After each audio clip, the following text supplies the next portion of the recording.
Hello, everyone, and welcome to Roll4 Gaming, your third place for two unapologetically nerdy gamers, all on one channel. My name is B. With me, back in action, is Danny. Say hello, Danny. Hello, Danny.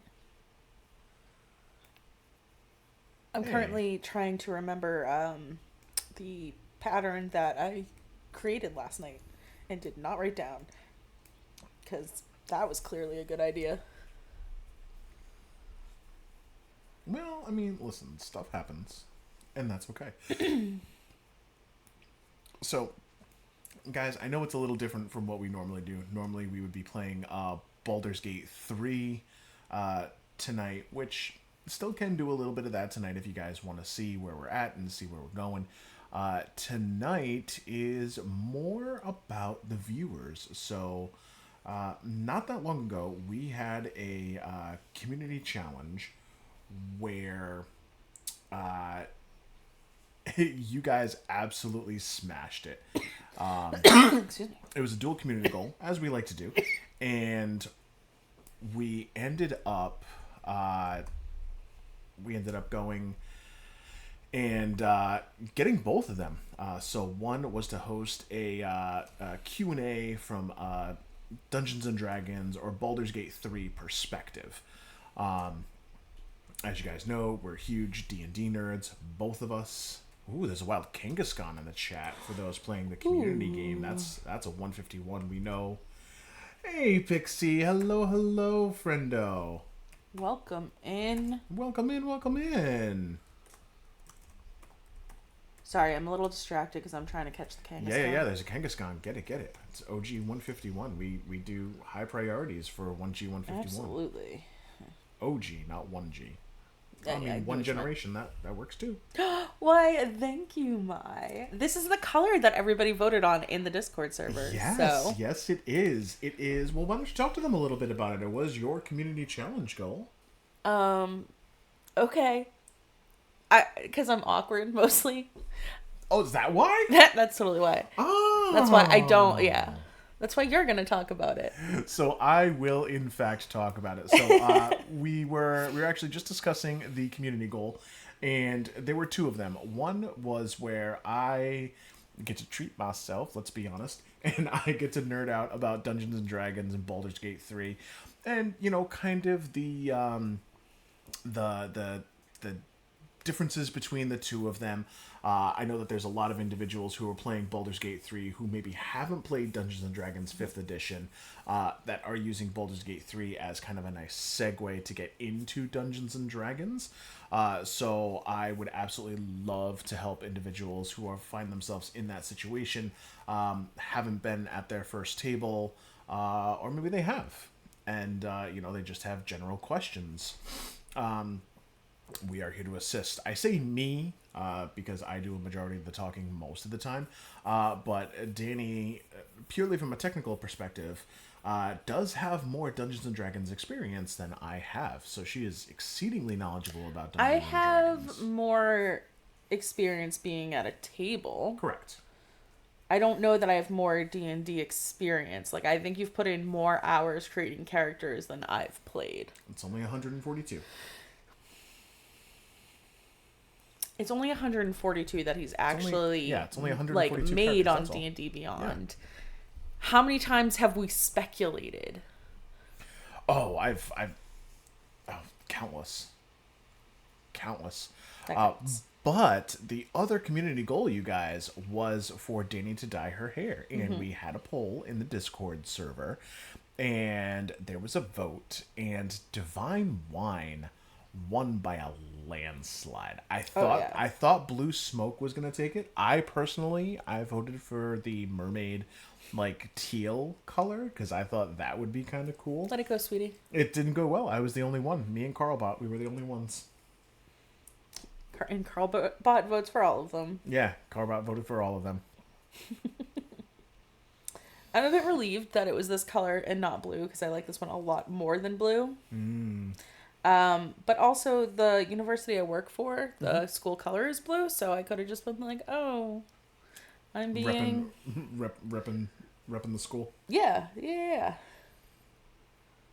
That would have been awesome. Graduation's coming up, you know. Ah, very nice. Yeah, you definitely could have pulled that off for sure. Yep. Yeah, so we actually, based on your votes, guys, you guys voted for the color, and so Divine Wine was the winner. There we go. There we go. Yeah, your computer was doing something weird. But thank you so much for saying that her hair Yes, looks thank nice. We'll make sure that we tell her stylist, it's me, I'm the stylist. He's not wrong. I know I'm not wrong. But thank you so much for everybody who was coming to hang out with us. We do have... Oh, look at those emotes. I love them. Ooh. Did Milmino do those? I saw that you had Milmino doing some work for you. I love those emotes so much, Queen Mai, with the hair. Oh, love it. They're incredible. I love them so much. They nailed your hair, Queen Mai. Absolutely nailed it. That is so good. I love it. Oh my goodness. Look at all of those. Oh. Incredible. Mm-hmm. Yeah, we might need to reach out to Milmino and get some emote work done. The only problem is I've changed my hair color 4 times. So cute. Oh, I love that. That's amazing. Oh my goodness. Queen Mai, these are incredible emotes. They're so awesome. I love them all so much. So, couple of housekeeping notes, guys. We did talk about it a little bit on our last stream, but we do want to keep talking about it because we are super excited about it. In May, the beginning of May specifically, I think it's probably going to end up being on the 11th. We are going to be doing a... Oh, we can take that down. Oh, yeah. Sorry about that, guys. Give me 1 second. Just gotta disable that one. There we go. Shouldn't see that again. I was so proud of that one, too. Like, just having it roll in like that. Yeah. Yeah, those are fantastic emotes. So, yes, the weekend of May 10th through 12th. I know that is Mother's Day weekend, or at least I hear it's Mother's Day weekend. But most likely on the Saturday, if I had to put money down on it, we are going to be doing a stream, and we are going to be working with a group called Stack Up. They focus on... What's their line? Our mission is veterans, our passion is gaming. Our mission is mental health, our passion is gaming. Something along those. Yeah. I think it's that one. Yeah, so they focus specifically on improving mental health through video games. They have 2 different branches. They have one that works with active military and veterans. They do loot drops and all sorts of cool stuff. They have a phalanx house is what it's called, where they will send active duty military or veterans to go and hang out, and it's in Los Angeles, and it's close to Comic-Con and all that sort of stuff, but it's meant to help them deal with the rigors and stress of combat and war and being in the military and all of that stuff.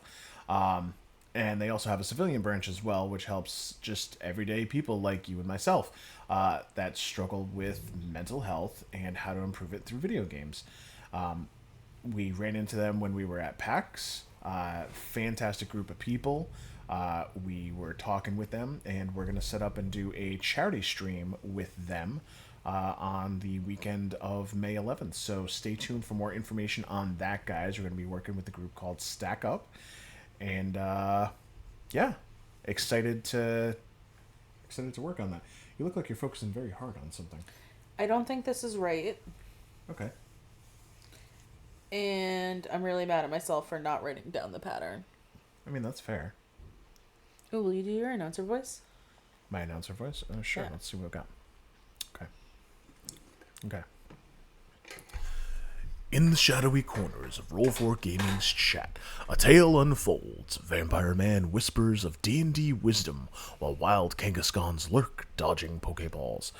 Pixie Rabbit TTV makes an entrance, and Queen Mai's hair dazzles the crowd, caught in a frenzy of love and poke catches. Amidst the chaos, B stands ready to guide fresh-faced adventurers through character creation enigma. Tune in Monday nights for a splash of color and a dash of nerd lore. Ooh. I like that. Yeah, I do like me some nerd lore. So I myself have been playing D&D, making characters and things of that nature for about 3 years now, give or take, just shy of 3 years, 2.5 years. Yeah, something like that. Yeah, somewhere around there. Now, as we talked about earlier, I don't have as much tabletop experience as Danny has. Danny has played in more campaigns. I think she has played more characters than I have, even though I have created more characters. That's possible. I mostly just play the same two characters repeatedly, though. Well, I mean, you have a Well, type. no. Anyway, yes, I've played more characters. You have a type. But essentially, what I would love to do is if nobody has any D&D related questions, I know it'll probably take a little bit of getting into it before we can, start sussing out some questions and stuff like that. I would love to see if we can just start with trying to generate a random character in the chat. So if anybody is free... You don't have to use that one. Oh, I don't have to use that one? No, if somebody else wants to jump in, I just wanted to do the... Perfect. There we go. Thank you, Queen Mai. Appreciate you. Hope you're making something delicious and cheesy. You and your cheesy. That's always my go-to. Is I hope it's delicious and cheesy. We had something delicious and cheesy. We had nachos. We had nachos. They were bomb. They were so good. The only disappointing part was the guacamole, and that was store-bought. Yeah, that's true. Tacos and burritos, absolutely. There you go. I mean, it is Tuesday. My sister also had Taco Tuesday. Huh. Excellent. Yeah. Excellent. I'm surrounded by good people, and I like it. One might say mexcellent. Mexcellent. Would people say that? Yeah, because it's Mexican and excellent. Tacos. Yeah, no. I get that you said it. I'm just not sure if people would say it. They would. You're very confident in that.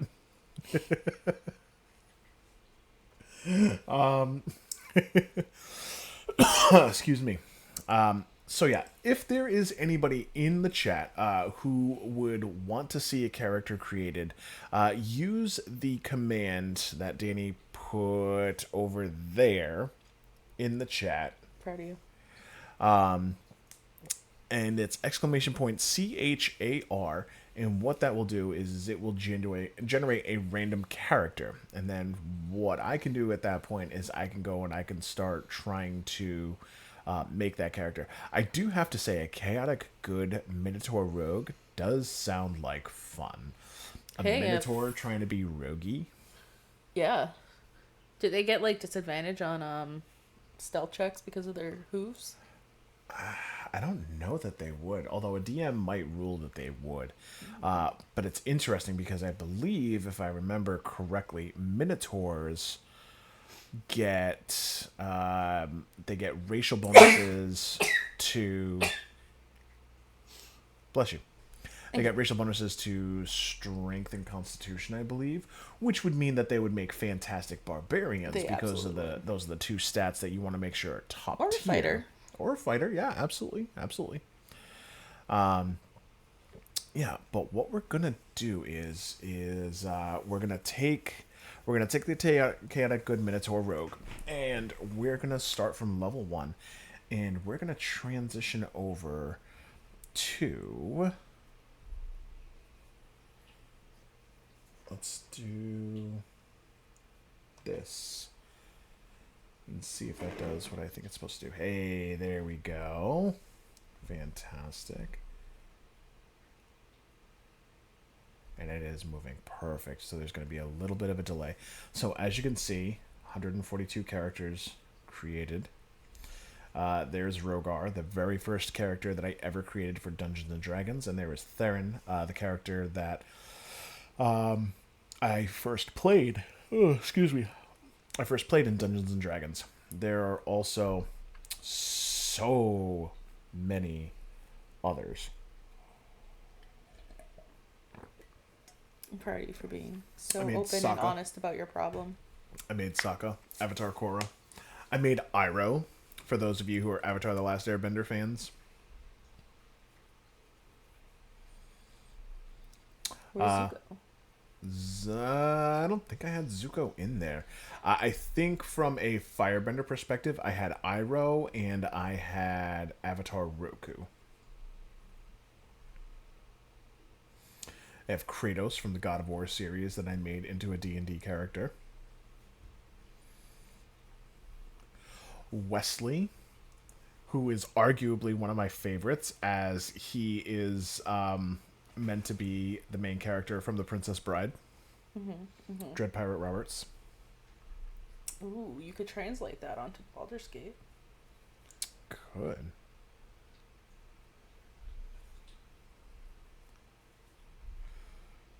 So it looks like I have two characters that I started and never finished. Whoa. So I know, right? Is that growth? Nope. It's forgetfulness. It's ADHD. Fair. That's the ADHD portion. Ooh, wild Metapod in the chat. Interesting. Right? They've been doing a lot of OGs. Yeah, interesting. All right. So when you start in with Dungeons and Dragons,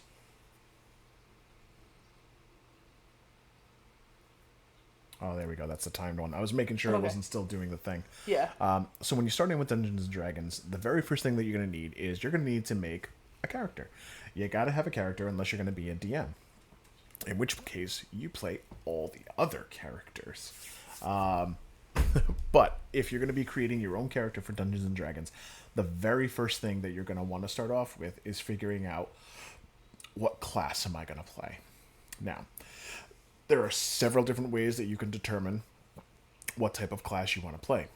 If you like, if you like different types of aspects from video games or from different lore that you've read, things of that nature.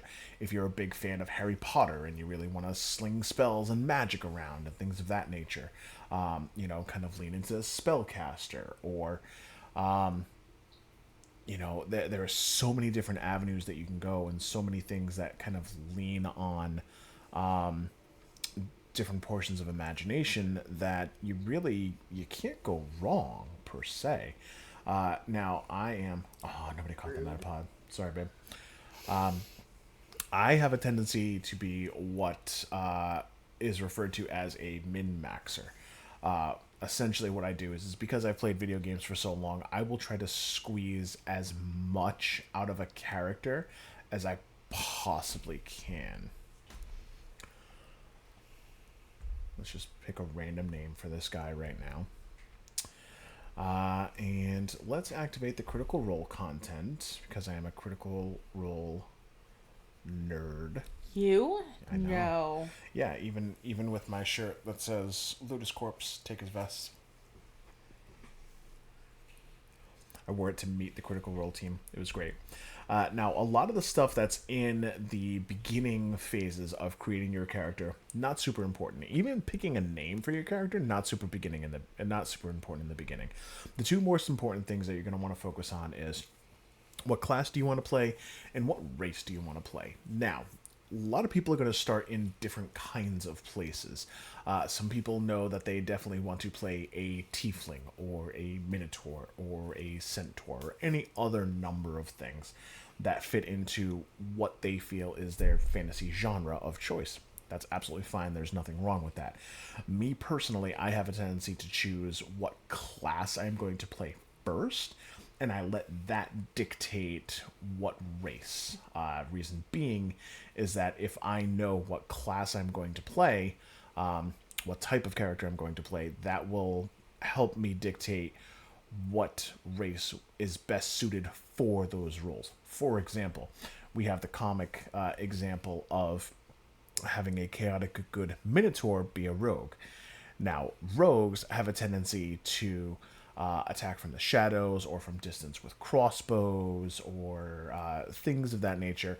The rogue's main bread and butter, as it were, is something that's called sneak attack, meaning if you have advantage on the attack, when you attack on your turn, you get to add sneak attack damage, which is 1d6 per rogue level after level 2, I believe it is.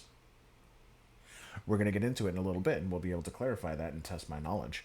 But when you think of a minotaur, you think big, hulking, strong, a barbarian type of character. So it's going to be interesting to see how this plays out. And you can flavor these things kind of however you want. So maybe your minotaur was the runt of the litter. Maybe he didn't get as big and beefy and burly as his, brothers or as the rest of the clan or things of that nature. And he had to work on being a little bit more clever, a little bit more stylish. Or maybe she was tired of getting made fun of by all the other boys in the clan. And so she figured out a way, while they were all hulking around being all meatheads, to outsmart them and be, one with the shadows. There's so many different flavor varieties that are out there that there really is no wrong answer. Your DM will determine a lot of this portion in here, whether you're going to level up via XP or milestone. If you're more of a video game player, you're going to want to go with XP. That's the same type of growth that you get from Baldur's Gate 3. So if you're familiar with that, stick with the XP. That means that as you complete tasks or defeat enemies or things along that line, you'll earn experience as you go. As opposed to milestones, you level up at certain points in the story, and when you cross those thresholds, those milestones, that's when you level up to the next level. Different classes will have different schools of thought on that. There really is no wrong way. It's just a matter of how the DM wants to tell the story. Feats and multi-class requirements. You guys know me. I am a multi-classing junkie. Encumbrance. Again, this is going to be something that you're going to talk about with your dungeon master or with the group, is encumbrance. Are we going to count encumbrance? Is that something that I need to keep track of, how much weight I'm carrying? Now, in Baldur's Gate 3, it does track it, so that way you can keep track of how much stuff you're carrying. And if you're carrying too much crap, it's going to slow you down. It's going to cut your movement speed down. Me personally, when I'm at the table, I will say that you watch your encumbrance and the weight of what you're carrying to an extent. I.e., if your character is a dwarf or a halfling, chances are they're not swinging around a gigantic 8-foot great sword that's 3 times larger than they are. It's just it's unruly, and there's no reason that the physics would allow that to work. But if you want to kind of stuff your pockets with a few extra things, I'm not going to be like, oh, you picked up that cup, you're encumbered now. You gotta drop 10 foot of your speed. It's within reason, and it's all going to be at the DM and at the table's discretion. You guys are going to figure out what works best for you. I ignore coin weight as well. And now, modifiers. I know someone who has very, very strong feelings about modifiers and where they belong on the character sheet. They belong on the bottom. You want to explain why? Nope. It's just objectively the correct place to put them.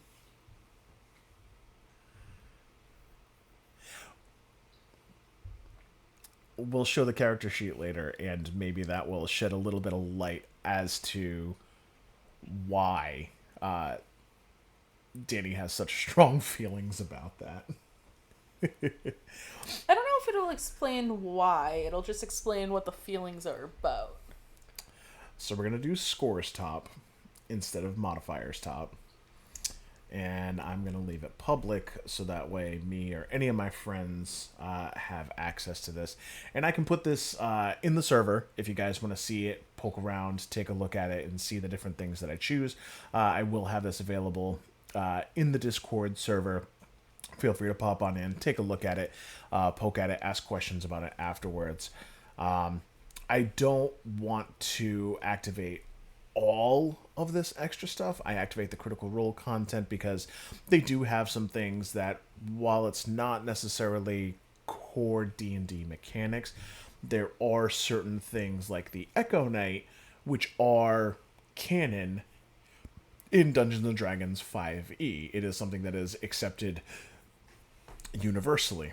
Now, Blood Hunters and Gunslingers, not so much, but again, your DM is going to rule on what you should have available and what not.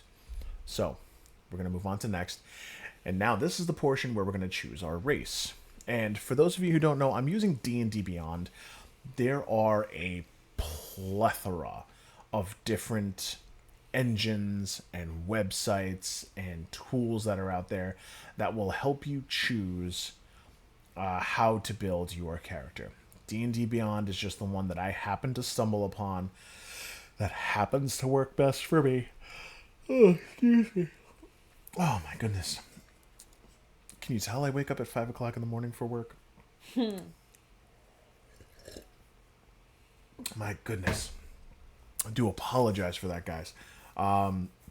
Yeah, so there are several different tools that you can use to create your character for D&D.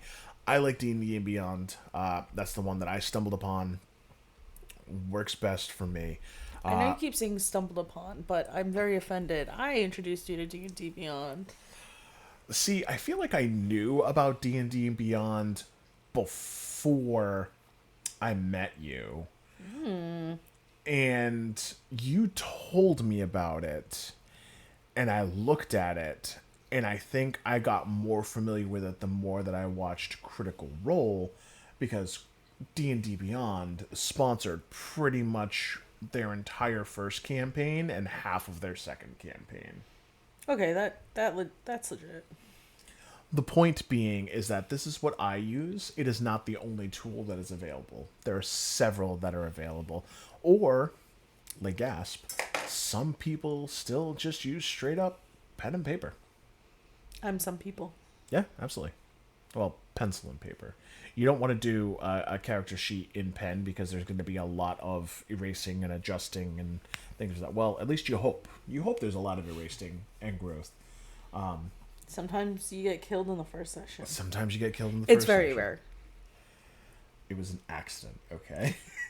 She rolled really, really poorly, and I actually rolled well for a change. Well, you didn't kill her. No. Came pretty damn close, though. Sure did. And it didn't mean to crit. RB, I'm going to take a quick bio break. Yeah, no worries. So we are going to head down. And also, when you first pull up D&D Beyond, you're not going to have all of these different options available. Danny being the incredible partner and enabler of my habits, has shared with me all of the source material that she has through D&D Beyond. So all of the different races and classes and everything like that that are available, I have access to. So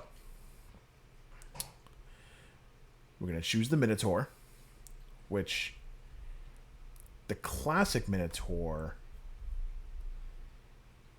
is going to look more like this, more like that snarling kind of a face. And you still could, if you wanted to. That's what they call the legacy version of it. I am going to use the more updated version of it, because chances are if you're going to be playing at a table, you're probably going to be playing with new current mechanics. So ability scoring creatures. Creature type, you are a humanoid. That doesn't mean that you are human. It means that you are bipedal, meaning you walk up on two legs, you got a straight back, and you have two arms, roughly. Head on a neck, all that sort of stuff. You are size medium. Walking speed is 30 feet. Now, when you're playing D&D, whether it be on a virtual tabletop, whether it be on an actual tabletop, typically you're going to have some sort of a grid spread out. You don't really see it too much in Baldur's Gate 3, but when you guys see me in combat, you'll notice that I can only move a certain amount in any given direction, and then that's it. I can't move anymore. Action economy is very, very important in Dungeons and Dragons.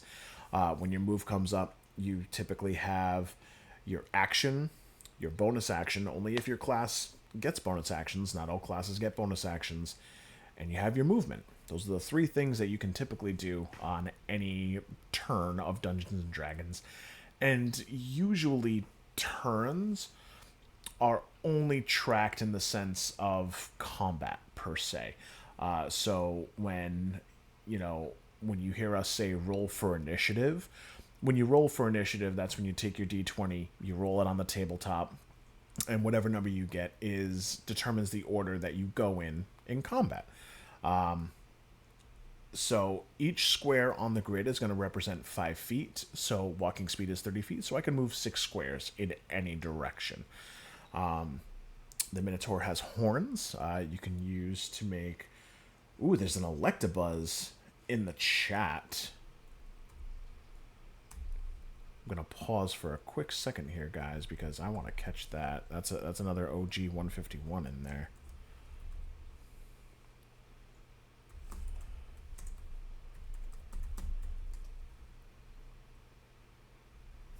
Fantastic.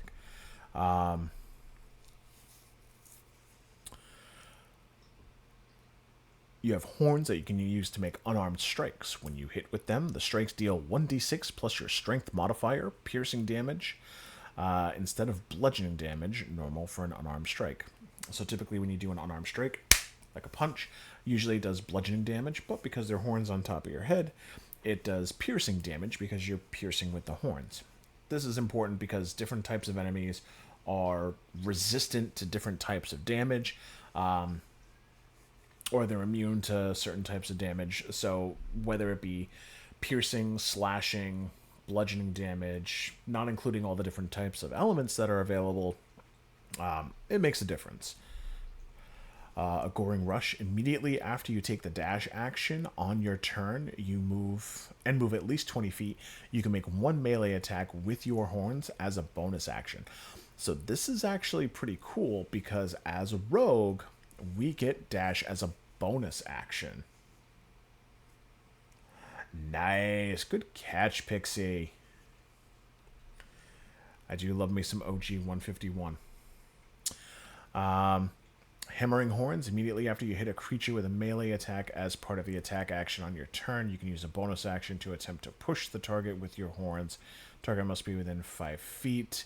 And explains how the push works as well. We're not going to get super deep into the ruling on it, but suffice to say is that you can push an opponent 5 feet. They have to pass what's called a strength check, meaning they have to roll a d20, and they have to add their... so the DC is...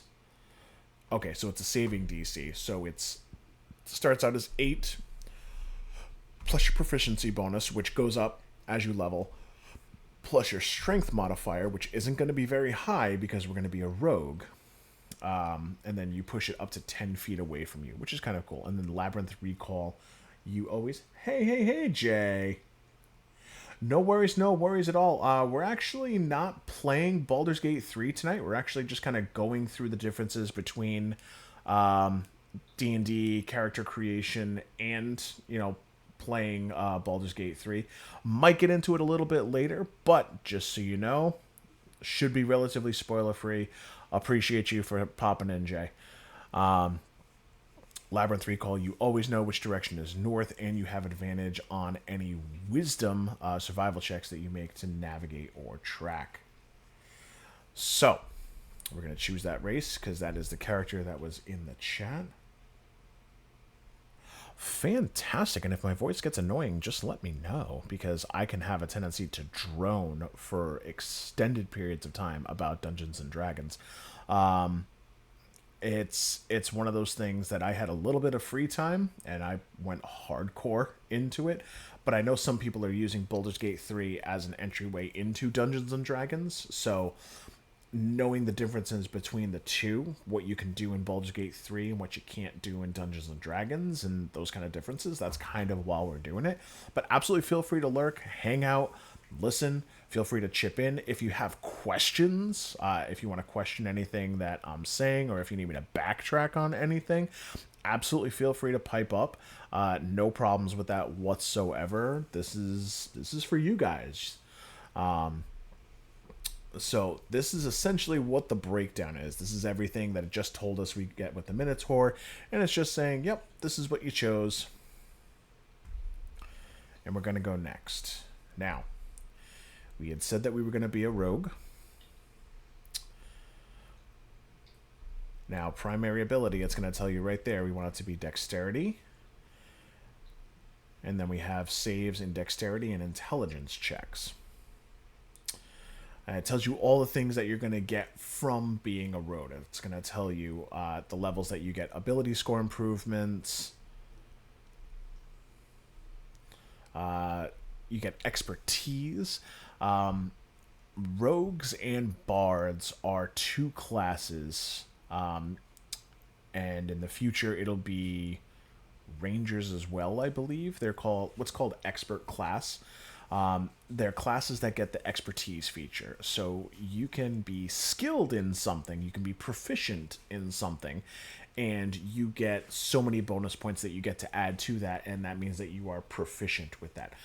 Expertise, you get to, let's see what it says. At first level, choose 2 of your skill proficiencies or 1 of your skill proficiencies and your proficiency with Thieves' Tools. Your proficiency bonus is doubled for any ability check you make that uses either of those chosen proficiencies.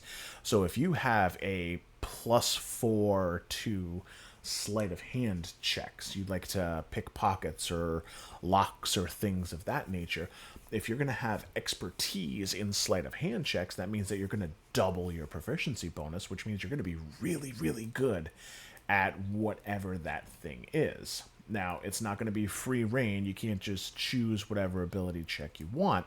It'll give you certain ones that you can choose from. But whatever those things are, you're going to be exceedingly good at them. Sneak attack. This is what we were talking about earlier. Beginning at first level, you know how to strike subtly and exploit a foe's distraction. Once per turn, you can deal an extra 1d6 damage to one creature you hit with an attack if you have advantage on the attack roll. The attack must use a finesse or a ranged weapon. That's important, meaning we have to use, it either has to be a crossbow, longbow, something that has a ranged ability, or it has to be a finesse weapon, which would be a dagger, or are short swords finesse weapons? They might be.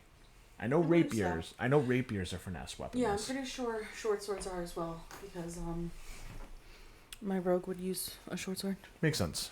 Yeah. And they would want to use dex. Naturally. You don't need advantage on the attack roll if another enemy of the target is within 5 feet of it. That enemy isn't incapacitated and you don't have disadvantage on the attack roll.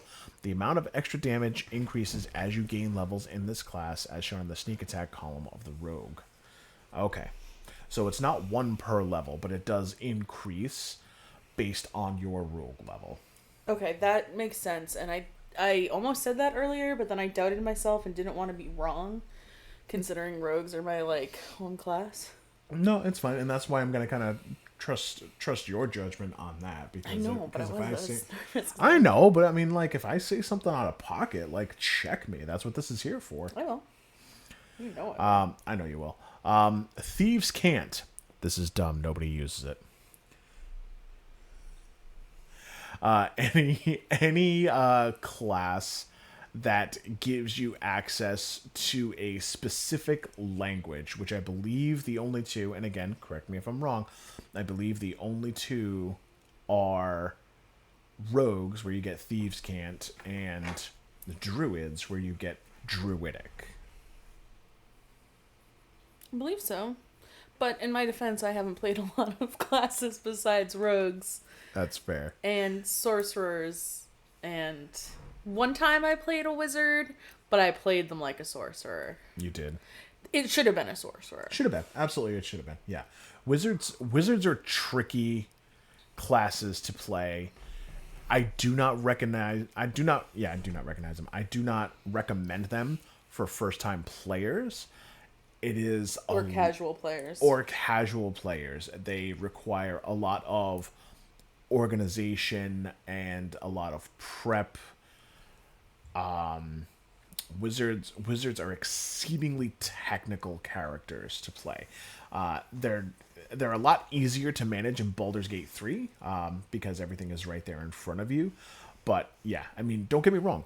Wizards are insanely powerful. Arguably the most powerful class in the game. But you have to put in a lot of work to manage them properly to make sure that you have the appropriate spells and you're managing your spells appropriately. But yeah, Shadowcant is dumb. Nobody, I haven't come Thieves' across a Cant. situation. Thieves Can't, what did I say? Shadow. Shadowcant? Sorry. Critical Role Campaign 3, Laudna, Marisha Ray's character, is a warlock sorcerer, but she's an undead character, and she knows Shadowcant. Ah. That's where I got that from, so apologies. But Thieves Can't, Druidic, I haven't seen too many instances where a DM will utilize that in a campaign. Yeah, I've played a rogue plenty of times, and I don't think I've ever used it. Yeah, like I can understand the other language proficiencies that come later because they're mostly based on either the race of the people that you're talking to or specific regions, like Marquesian, things of that nature. But anyway, cunning action. This is very, very important for rogues. Starting at second level, your quick thinking and agility allow you to move and act quickly. You can take a bonus action on each of your turns in combat. This action can be used only to take the dash, disengage, or hide action. Oh my gosh. Excuse me. Oh my gosh.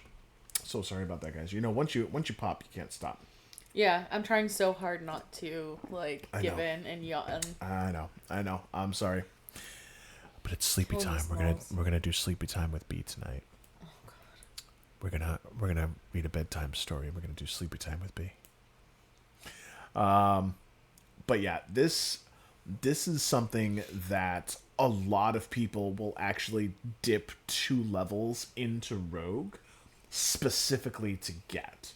Being able to dash or disengage on a bonus action is huge. It's amazing. Especially if you have a character that is very action heavy and doesn't have a lot of bonus actions. Being able to run in, attack, and then use a bonus action to disengage and use some of your movement to get away without incurring an attack of opportunity, that's huge. And only the rogues can do it. Roguish Archetype, just standard level 3, you get to pick your subclass. Uncanny Dodge at 5th level. This one is kind of fun. I actually like this one. When an attacker that you can see hits you with an attack, you can use your reaction to have the attack's damage against you. So we're not going to go over all of them because you can go all the way up to level 20. But we're definitely not going to. One that I do like, Reliable Talent.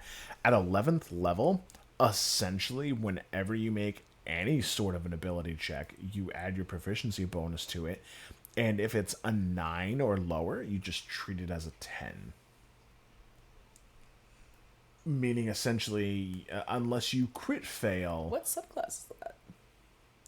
that's just a rogue thing. Oh, I've never made it to the 11th level. Yeah, yeah. Not a lot of campaigns go to 11th level. I mean, most.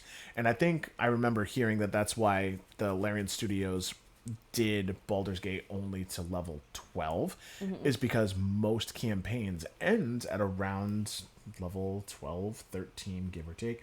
And then the spells that are beyond that for spellcasters, you just start getting into stupid levels of like reality warping and stuff like that. You get like Wish, you get Simulacrum, you get all sorts of crazy stuff. But anyway, expertise, we talked about proficiencies. Now, proficiencies are important because it's going to tell you the types of things that you can do and the types of skills that you have. So, as rogues, we're going to have access to light armor, which makes sense. We want to be light on our feet, we want to be quiet, so a lot of this is going to be leather armor, studded leather armor, things of that nature. We have access to simple weapons, hand crossbows, long swords, rapiers, and short swords. Did not know that rogues had access to long swords. Short swords I knew. Rapiers I knew. But long swords aren't finesse. That's so true. It's very unlikely that a rogue would use it. That is true. That's 100% accurate, yeah. They would not be a finesse weapon unless I would imagine there are some special ones out there that would have the finesse property. Oh yeah, it would have to be like a magic item or something. Yeah, and that's something that your DM would give you. Oh my goodness. Tools. You have proficiency with thieves tools. You don't have thieves tools, but you are proficient with them, meaning that you can use them. A wild Scrafty appeared in the chat. I don't know that. I don't know what a Scrafty is. You missed an Electabuzz, though. I like me some Electabuzz. Wait. Is that the OG? Oh. I was getting confused with, I think the Bulltown. Oh. That's fair. At any rate, that's sad. Yeah. So you can use Thieves' Tools. And essentially what this does is it says, hey, you can use it and you can use your proficiency modifier added to it, so that way you're better at using it. Your saving throws, dexterity and intelligence, which we're going to go over the skills a little bit later. And then the skills that you are proficient with, you get to choose from 4. Well, you get to choose 4. Acrobatics, athletics, deception, insight, intimidation, investigation, perception, performance, persuasion, sleight of hand, and stealth. That's 11 different skills that you can choose from, which is a lot. Rogues and bards are skill monkeys, essentially. They are great at doing a lot of things exceedingly well. So we're going to choose the rogue. And we're just going to go...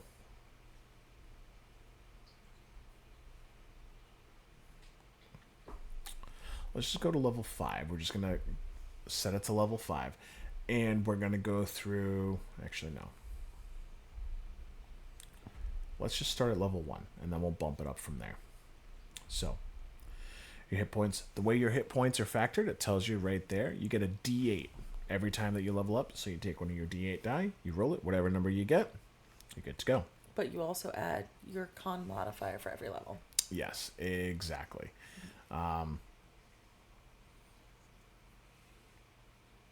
Yeah, 1d8 or 5 plus your constitution modifier. Which is why it's important, and I don't know why people do this. Some people will dump constitution, and I have no idea why. Sometimes they don't realize that's where their hit points come from. Yeah. And it's their first time playing, and they're playing a wizard when they should really be playing a sorcerer.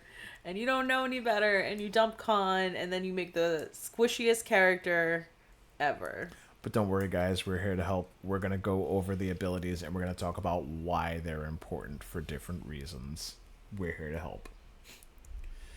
So proficiencies, we got that a little bit earlier. We were talking about it. So acrobatics is going to be a good one. We also have athletics, deception, insight, intimidation, investigation, perception. Perception, whenever I have the chance to have proficiency in perception, I will always, always, always take it. Perception is the handiest skill. It has to be one of the most important skills. Sorry, which one? Perception. Oh, yes. Perception. Yeah, perception is your ability to perceive the world around you. If you have a really high passive perception, you're going to see things that other characters aren't. And if you are looking for something and your DM tells you to make a perception check, you might get information that other players at your table don't get because you're going to do it better than everybody else. Intimidation, just because we're Minotaur, I feel like that's very flavorful. Yeah, I like it.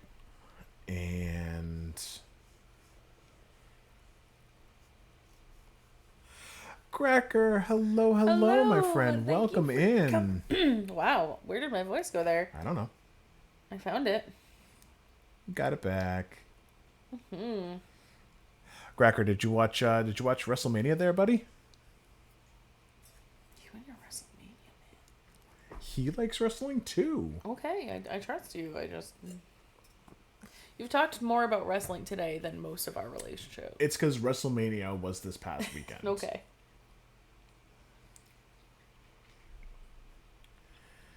And let's see, we got athletics, deception, insight, investigation. I feel like sleight of hand.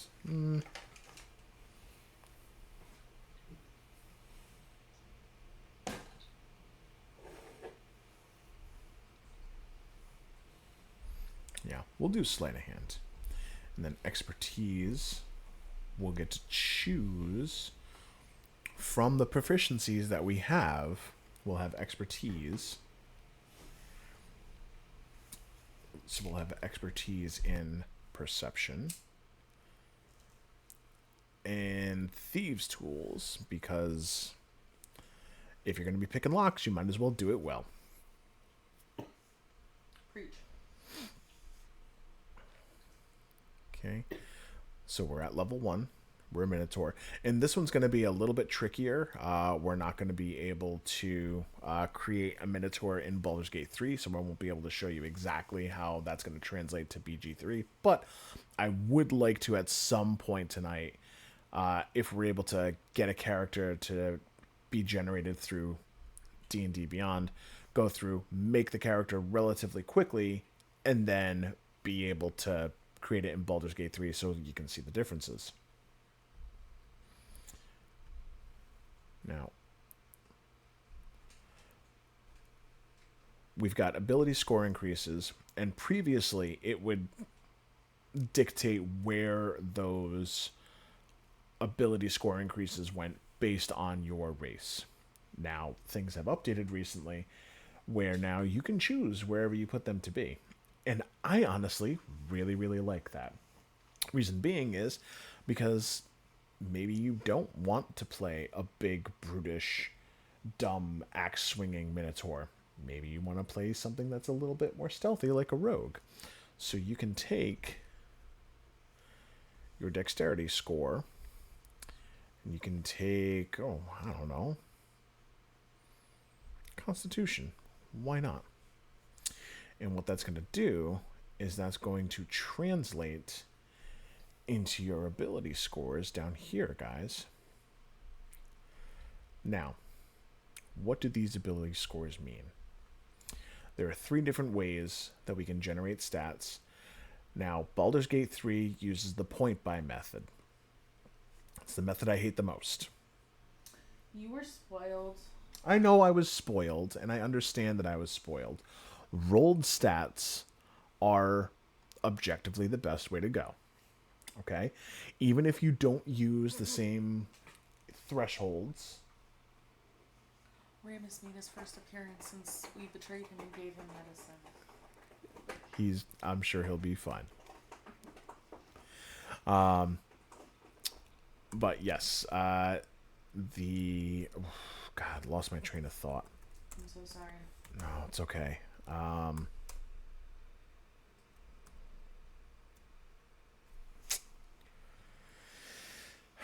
Constitution, dexterity, methods. Okay. So typically when you are rolling abilities for a character, your DM will typically what has been done traditionally in the past is you take 4d6, which is going to be your standard six-sided die, and you roll those four dice, you drop the lowest number, and then you add those numbers together. So, if you roll 4d6 and let's say you get fours across the board, just for some odd reason, you get all fours. More like some even reason. Yeah. For some even reason. What you would do is well, let's do it this way. Let's say you get a 5, a 5, a 4, and a 2. You would take the 2 and you would drop it. You would take the 5, and the 4, you would add them together. That would give you a 14, which is pretty good. That's above average. Average is 10. So anything above that is good. Now, a lot of times when you're playing at a table, and it's Dungeons and Dragons, what a lot of DMs like to use is what's called standard array. And essentially what that'll do is it's going to have you choose between standard numbers that are going to come up 8, 10, 12, 13, 14, 15. So that way nothing is too high, nothing is too low. And you take those available numbers and you spread them across wherever you would like. So, seeing as dexterity is going to be our main squeeze, we're going to put our 15 in dexterity. So that way our 15 plus our 2 that we get from our racial bonus is going to give us a dexterity of 17.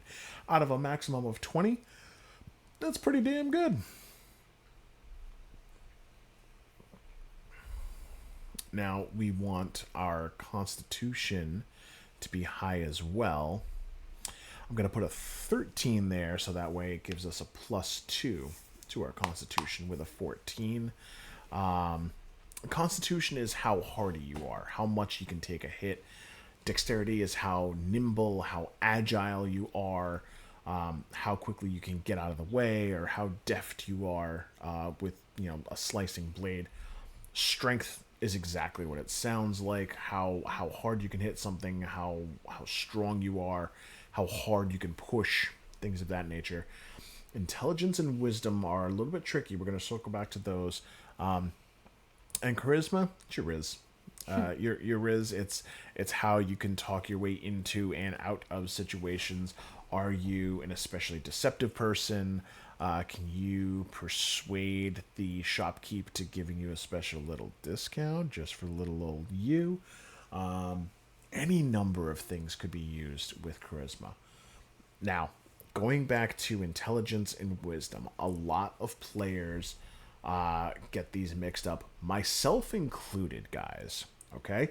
So, intelligence is your book smarts. That is how well you investigate and look for things. That is actually, tell you what, here's what we can do. We're going to do a 10 there. We're going to dump the charisma. Intelligence, book smarts, you know what? I'm going to do that, the 14, and the wisdom, I'm going to do the 12. Okay, so we picked our stats. Hold on, going back. You started to explain intelligence and wisdom. I don't think you finished. No, I didn't, because I was going to get to the ability scores, but I thought they were on the next page. They're not. You won't see it until you see the character sheet. Okay. So, each different ability score is associated with different skills that you have, whether that be survival and tracking, or whether it be investigating and looking for things, whether it be doing an insight check and seeing, if the story that someone is telling you, whether you buy it or not, or whether you think they're full of crap. You'll see those kind of pop up in Baldur's Gate 3. When you see me just kind of running around, and then you see, you know, survival failed, survival succeeded, those are more passive checks. That's stuff that just happens automatically on its own. Just your passive ability to perceive certain things around you. So we're walking around and I see that there is a whole bunch of churned up and upturned dirt, and there's a little bit of a mound. Oh, okay. Well, I use my passive perception to see that. If I want to dig a little bit further into it, no pun intended, I can do an investigation check. DM has me roll a d20, add my investigation to it, my intelligence modifier, and that will determine whether I find what I'm looking for or not. Languages, you get a whole slew of different languages to choose from. Elvish, Draconic, Abyssal,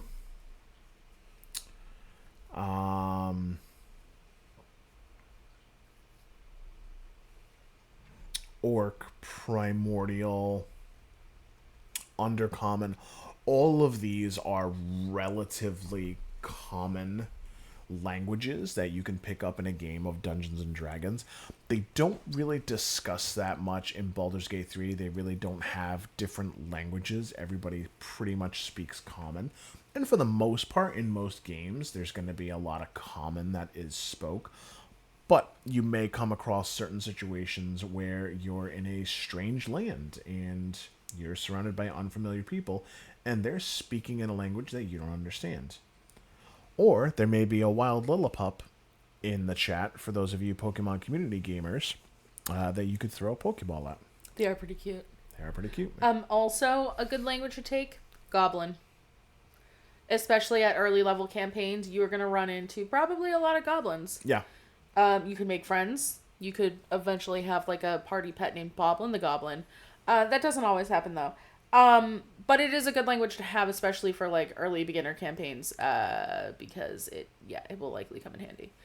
That's true. That's a fantastic point. Is that a lot of campaigns, some of the first enemies that you come across are going to be goblins. They are standard cannon fodder for a low level party.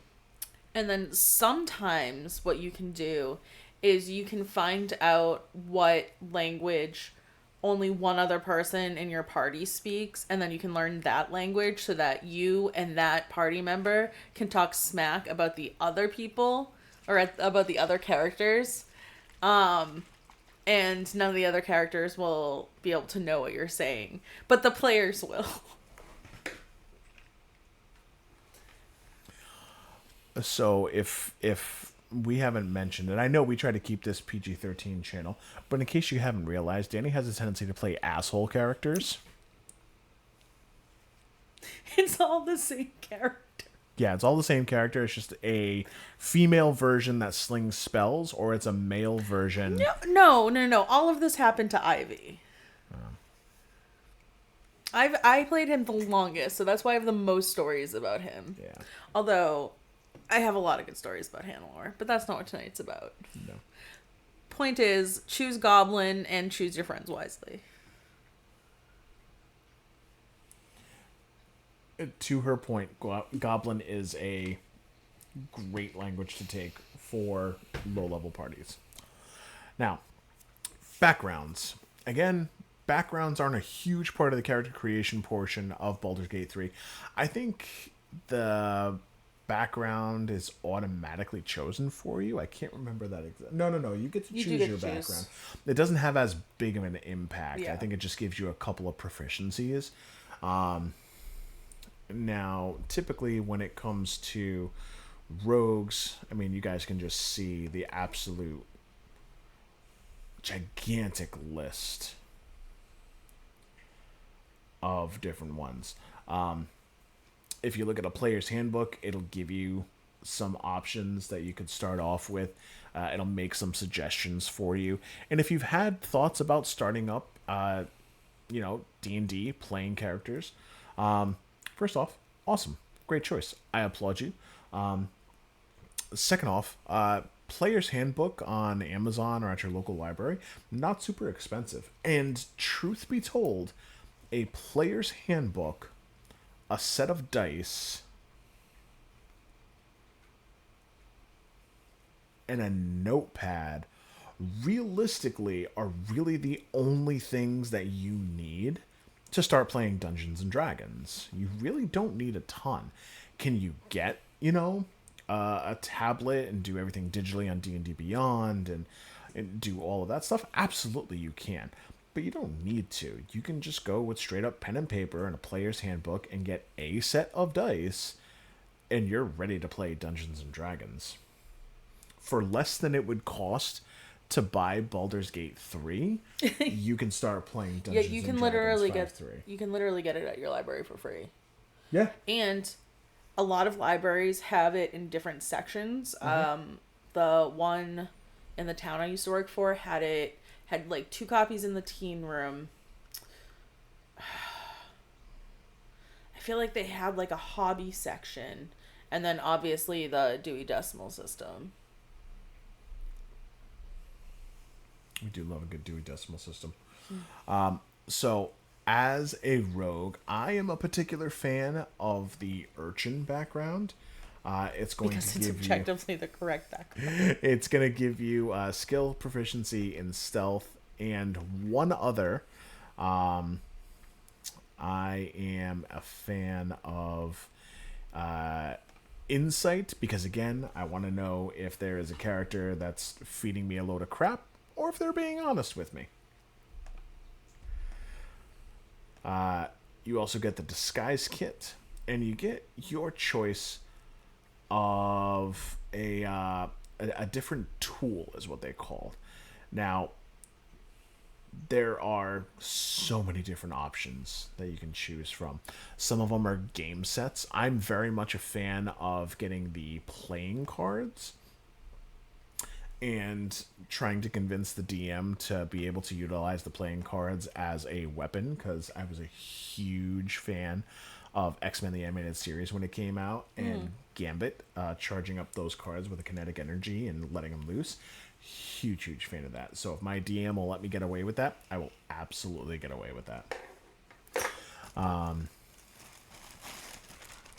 But seeing as we're going to be an urchin, I'm actually going to pick a dice set. See if we can do some rollies on back alleys. And then this portion right here, this is what you would fill in.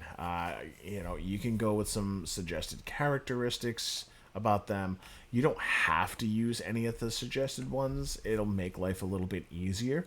But you can also tweak and adjust them to kind of fit more the flavor profile that you're thinking as far as your how you're planning on playing the character. Now, there's a few different schools of thought on this. I will always choose the starting equipment that they're going to have available to me. Some DMs will say gold buy method. Gold buy method is cool because it will allow you a bit more flexibility on the kinds of things that you start off with. Say studded leather armor, for example. Oh, so sorry, guys. Holding strong over here. Yeah, I know. I'm proud of you. So it's going to start you off with standard leather armor, which is fine. But different types of armor are going to give you different boosts to your AC or your armor class. Your armor class is how hard you are to hit. So the higher that is, the harder you are to hit, the better off you are. So we're going to do 2 different short swords, because we all know I'm a dual-wielding whore. Those are not the same size. They are not, but they're cute. Thank you, but I need them to be the same size. Are they different tails? They're part of the same tail.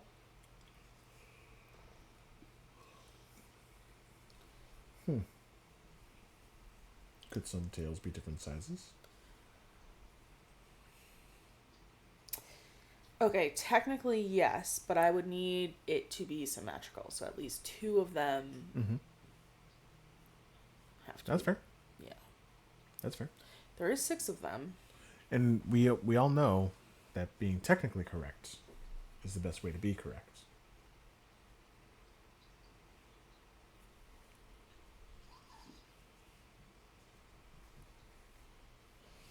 You're just so happy the cats are in here. Now I am. Yeah. I just got real frustrated with you though. I know. I do have a very particular skill set. Yeah, that is one of them. You get different types of packs that you can choose. You get the Burglar's Pack, a Dungeons Pack, or an Explorer's Pack. When you click on it, it'll tell you what you get. I like going with the Burglar's Pack. Honestly, you get the ball bearings in it. I think that's kind of cool. It gives some nice flavor and utility.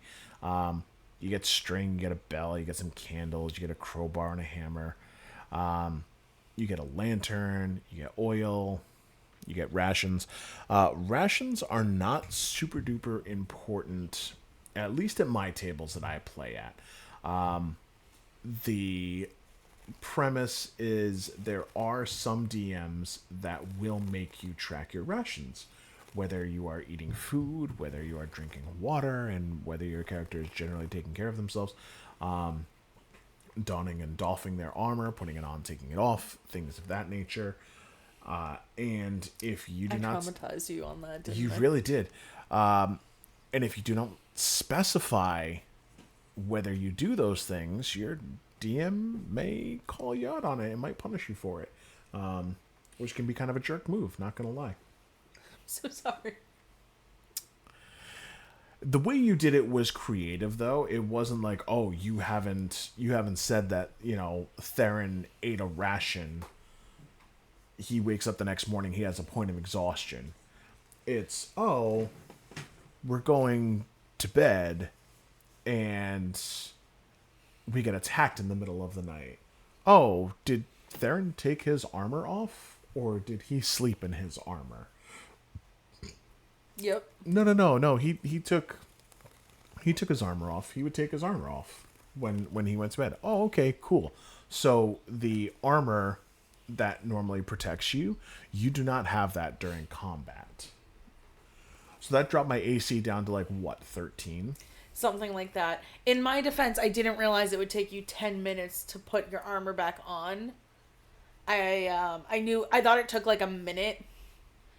Even that is 10 rounds of combat. I know that's 10 rounds of combat, but it was an easy combat. Which it is if you have armor. Or a bunch of other party members that didn't need to put their chainmail back on. No. You just didn't get to see any of the fight, that's all. No.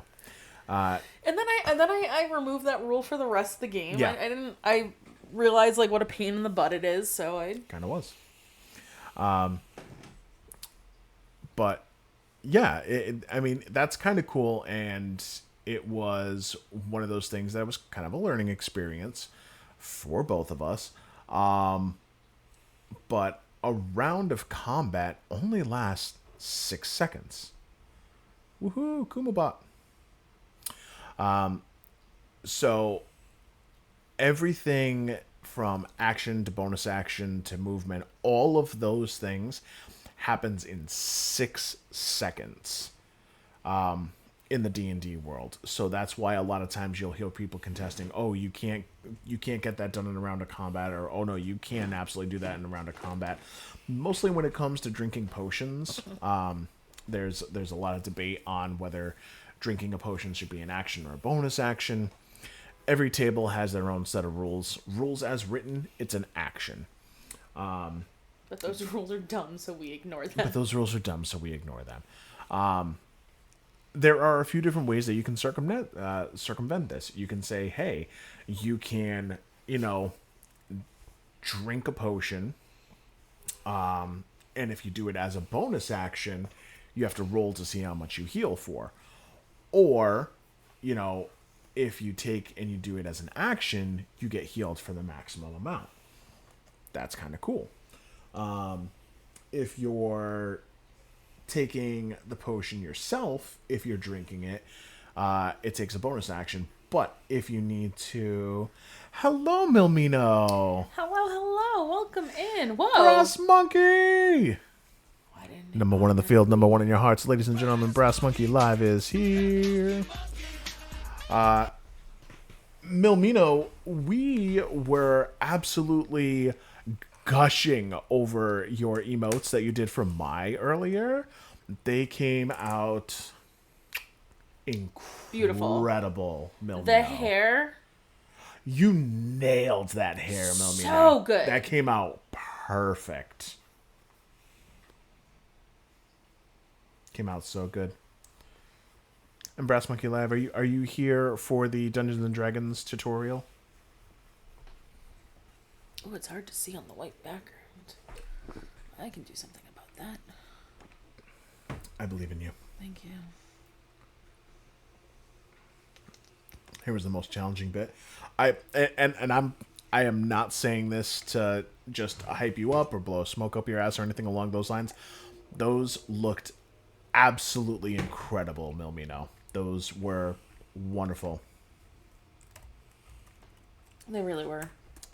How do I cast a spell that makes me irresistible to women? Okay, so first off, you have to start off as a bard.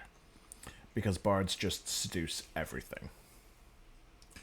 And then I believe, actually, it might only be a first level spell. It's called Charm Persian. Persian. Like Persian, the Pokemon? Kind of, yeah. But yeah, you cast Charm Person, and as a bard, you use your Milmino. Oh, yeah. Those came out so great, Milmino. Seriously. Oh, Wild Zatu in the chat. But you would cast Charm Person on them, and as a bard, you use... Are you thinking Command? Command would be a lot of fun.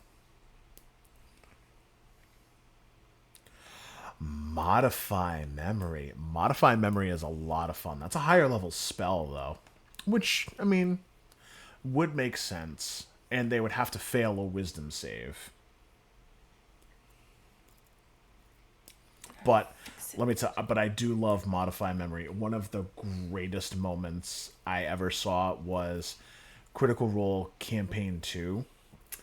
Laura... Spoilers ahead. Yeah, spoilers ahead if you haven't watched Critical Role This Campaign is a major 2. moment. So Laura major, I Bailey. know which one it is before you even say it. What's that? I said it's so, like, major, I know which one you're about to tell, Yeah. even though I don't really... I'm familiar with Critical Role. I've Yeah. seen some episodes, but... There is a character that I'm not going to say who that is cursed in Campaign 2. Now, Laura Bailey's character, who goes by the name of Jester, who is a cleric, Trickery Domain cleric, much like Shadowheart starts off as in Baldur's Gate 3, works on actively breaking that curse. And she does it with the Modify Memory. I was playing Song Quiz with the fam and got distracted. You're done with the spoiler, please. Ooh. Absolutely not a problem. So what ends up happening is Laura Bailey's character Jester ends up using the Modify Memory spell to get the curse broken for that character, and just the way that she does it is so awesome. Milmino, you're all set. Spoiler done. You're very welcome, Milmino.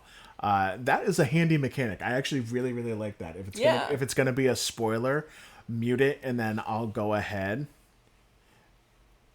And then I raise my hand when it comes back. I might steal that. That's fantastic. Oh, that is Bear. crunchy. Ooh, I couldn't hear it. Welcome in, Boo Bear. That is crunchy. But yeah, Boo Bear says we got to do a shot, so we're gonna go ahead and we're gonna do a shot. Okay. You already had them poured. Already had them poured. Boo Bear, this is for you, homie. We love you. It got sweeter. Yep. Why is it spicy? Okay, I can do it. You got this. You got this. There you go. I came back for a sec. You got it. You got it. I got it. Whew. Oh, Mimino likes the hair. Oh, thank you. Thank you. I think this... Counter that with a hydrate. Thank you. I'm trying to remember if you had voted for this color. I think you may have been one of them. Ooh, yeah. I don't know. Who did vote for the red wine? I will for the let divine you wine? know. Yep. Milmino, Burkarama, Troublesome Violet, Okay. and Drew the Disaster. And I also voted for it myself. And you did. Yeah. That's the divine wine that you voted for. We just did it last night. But thank you very much. Are you going to come back on camera so they can see it more? Oh. I forgot I had done that. Mm-hmm. There she is. But yeah, the modify memory spell would be a great way to do something like that. There are different types of spells that you can cast and different types of attacks that you can do. As far as spells go, there's usually attack spells, and then there are spells that require the enemy to do what's called a save against it. Attack spells are just that. You throw a fireball or an ice dagger or something at the person, or an eldritch blast at them, and it impacts the enemy. They take damage. Super simple. With a spell like Modify Memory, like Milmino was talking about, the spell is cast and the target has to save against that spell. Now, if they save, a lot of times nothing happens. Sometimes they only take half damage or something along those lines. Hey, Luna. Welcome in. But a lot of times, if they save against the spell, nothing happens. Sacred Flame, for example, is a spell that I use with Shadowheart in Baldur's Gate 3 all the time. And you have to save a dexterity saving. You have to do a dexterity saving throw. And if you save, nothing happens. You take no damage. You just wasted the spell. But if it succeeds, the person takes damage. Okay. So here is the rest of the gear that we have. We get a little pet mouse, token to remember the parents by, which is absolutely fine. Rogues historically always have dead parents. I don't know why, but they do. Goes to their tragic backstory, and it lays out all the different things that you get. So we're going to add the starting equipment. We're going to equip the leather armor that we get and the 2 short swords. And now we're going to head over to the character sheet. As DM, do you have spells that exist in your world the players cannot necessarily do themselves or isn't in the rule book? Basically, background spells and NPCs can do just for flavor. Of course, those are classic ones for me.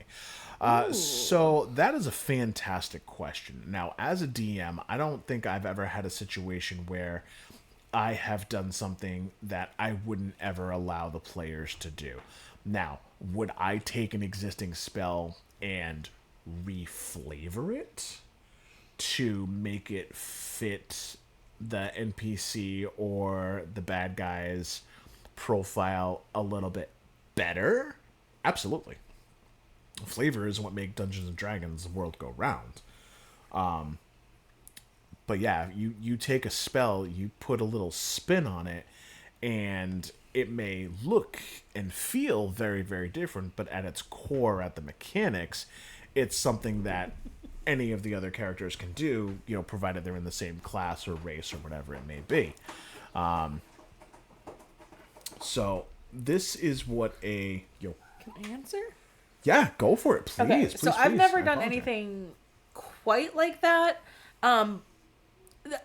Only in the sense that the only time I had spells that... Hold on, take 2. So I tend to homebrew my own adventures. It's easier for me to run than to try to run somebody else's pre-written whatever. And the only time characters have had spells that nobody else did, once was because the character was so high leveled, it was a god, and there was no way they would ever have access to the spells that the god had access to. The other was, I had created a monster that was actually a machine that would spit out spells with different saving throws.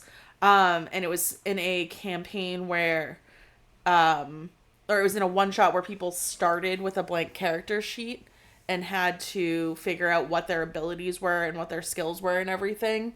And the first person who filled out their character sheet correctly won D&D, I guess. At any rate, the bot had a couple spells that had to be made up to like fit the story, but that's the only time that I think any other time I've never had a unique mechanic like that. I do like the concept that you put in there, Milmino, of having certain conditions that need to be met in order for a certain curse or something along those lines to be broken. I love that mechanic. That's so much fun. Instead of just somebody happens to pass through that just so happens to know the spell to solve everyone's problem. It can be very hand wavy. It puts those checks and balances in place to be like, hey, listen, instead of just hand waving past this, there are certain specific things that you have to do in order to be able to move past this. Who reigned as the queen of the underworld alongside Hades? Aphrodite. Oh, God, you just broke my heart. It's Persephone. Oh my god. So sorry. Hey, Freddie G. Hey, welcome in. Welcome in. We're going over D&D nerdy stuff. Love the hair. Why, thank you. Want to try again? Why, thank you. There we go. I think that was more of the Sour Patch Kids. Was the revered queen of the underworld. Thought curses were a bit too easy to break in D&D. Ooh. See, I do like lycanthropy. In D&D, it's not as isn't a curse. It is. It's a disease. It's not a curse. But I like it in D&D. Only so far as I like what Critical Role is doing with it. Let me clarify. First off, hi, my name is B, and I am a Critical Role addict. Is it going to be spoilery? Insofar as it just talks about what a character very openly talks about in... Oh, geez, that secret tunnel's getting crunchy now. Oh, I never put the thing back in my ear. That's fine. Don't. It's terrible. The blurps are so crunchy. I don't know why they keep doing that. I have no idea. Let me try it. I think it's getting tired. Let's try that one. Or maybe there's a lot of people streaming right now. There you go. That one did okay. Alright. I just refreshed it. Ooh, 13% homie? No bueno. Rude. What was the original question? I totally forgot. I'm rolling. Oh, lycanthropy. Yeah, so it's only spoilery in the sense that it talks about something that a character very, very openly talks about in campaign 3 of Critical Role. So if you haven't seen any of Critical Role 3, this is your spoiler warning. It's going to be coming up in 5, 4, 3. I'll raise my hand when I'm done talking about the spoiler. 2, 1. Now's your chance to mute. I'm in danger. So in Critical Role Campaign 3, Travis Willingham's character, Chetney Pockapy, is a blood hunter. specifically a werewolf blood hunter. What they talk about in that setting of the world is that lycanthropy is not just specifically relegated to werewolves. Oh, Luna loves your hair too. Why, thank you. That was the community goal. Everybody got into the Discord and voted for her new hair color, and we dyed it. Divine Wine is what gonna it's. say that. Sorry, It's sorry, I okay. didn't mean to steal your thunder on that one. Divine Wine by Manic Panic. That's There what it's you called, go. right? Yep. Manic Panic? Yep. Okay, cool. Yeah, Manic Panic. We're not sponsored by Not them sponsored. or anything. Nope. I would love to be, though. Oh yeah, Can you imagine? I absolutely You can. would have to grow some of your hair back out. I would have to. I'd have to grow back my blue mohawk, Yeah. or maybe I could just do it like in the goatee, Yeah. just like bleach out the goatee, have like a blue goatee. I could do it. I could do like a Guy Fieri, just go bleach right down the middle. Anyway, so Chetney Pocketpea is a werewolf. He can transform because he's a blood hunter. But as a part of the world, they talk about how the disease that you have, it's not just relegated to wolves. It could be a bear, it could be a lion, it could be any number of creatures that are represented in lycanthropy, including panthers and all sorts of cool stuff. So hands going up because we're done talking about it. And so we're done talking about Critical Role Season 3 lycanthropy stuff.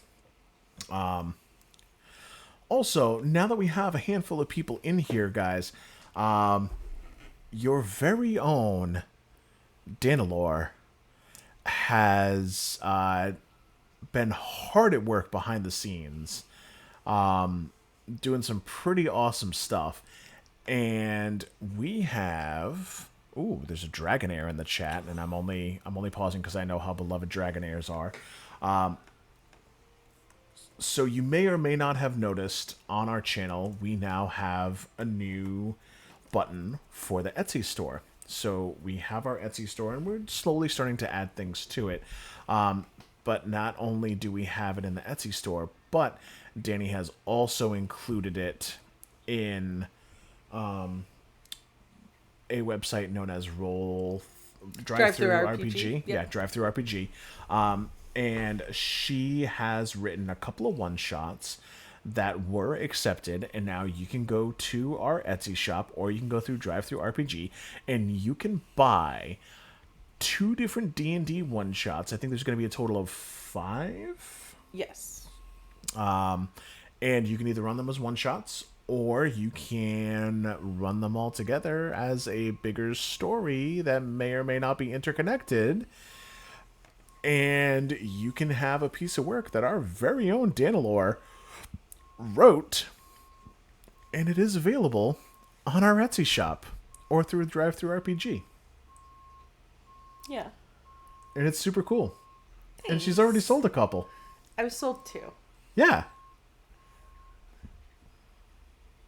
Dragonair has been caught by Danny and Ooh. Brass Monkey Live. Hashtag the very best.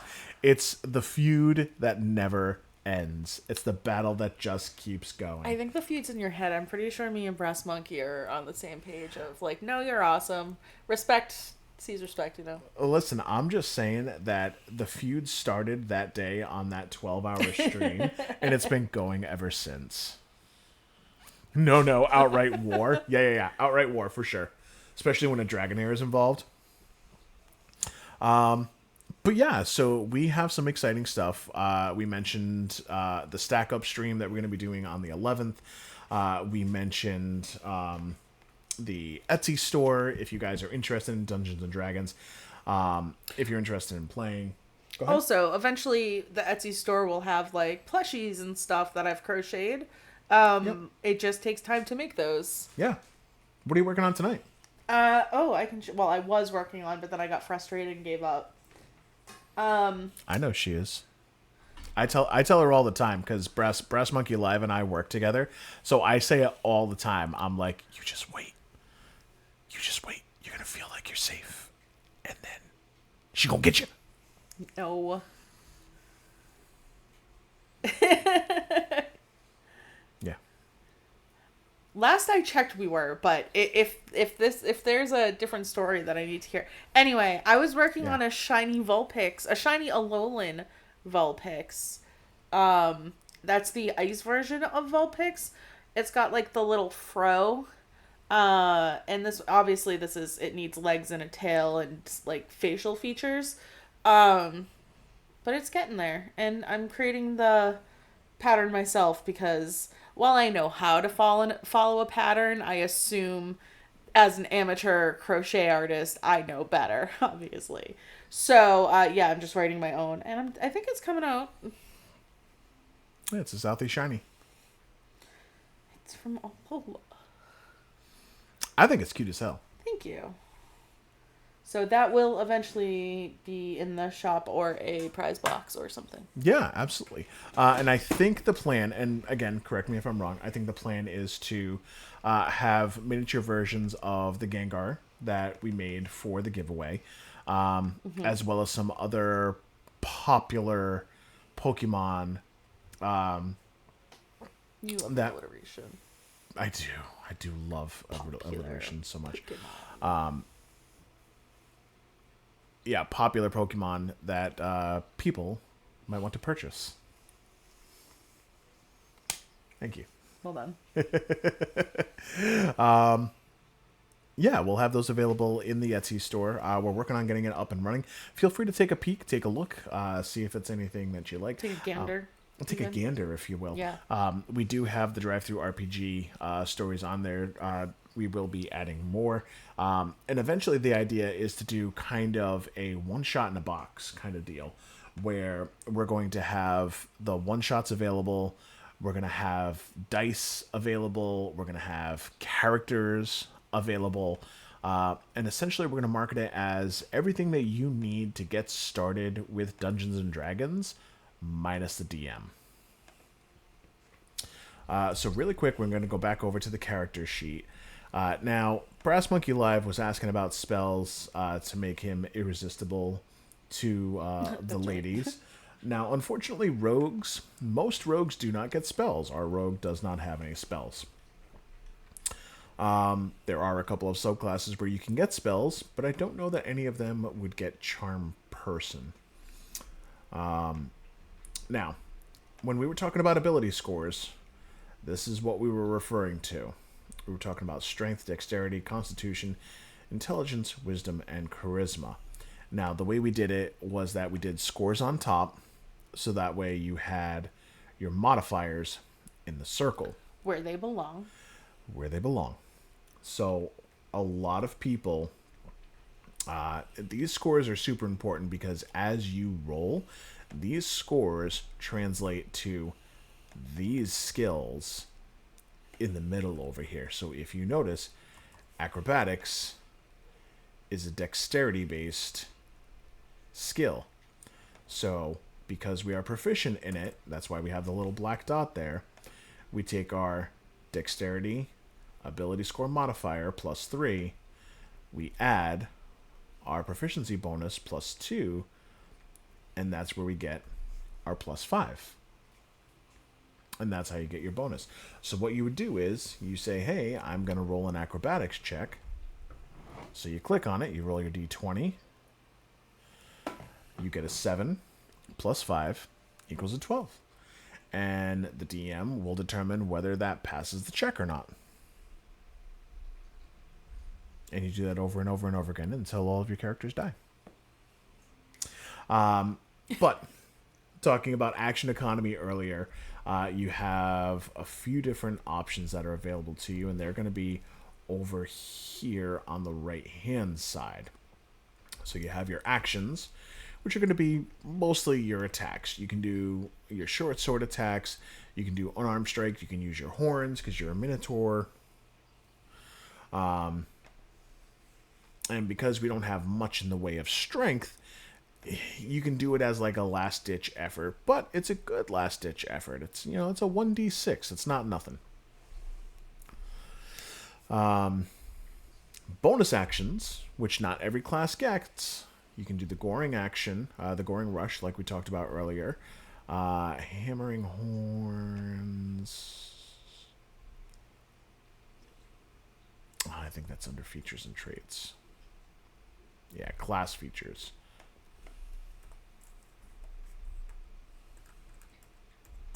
Maybe not. Yeah, we don't have any feats.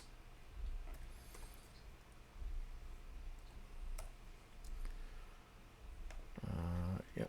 You got your bonus actions there, actions in combat. You can interact with an object. A lot of times that's going to be a free action. And then you have your sneak attack, which is stacked on anytime you have advantage on an attack. So advantage is going to be super duper important for rogues, which is why a lot of times when I'm playing Baldur's Gate 3, you'll see me have an enemy, have one of my guys on one side of an enemy, and I'll have Astarion on the other side. That's called flanking. When you have one character on either side of an enemy, that's called flanking. And that is more often than not going to generate advantage. Now, some players play with flanking as a rule, others don't. Yeah, it's an optional rule for the DM to decide upon. Exactly. Where's my wizard?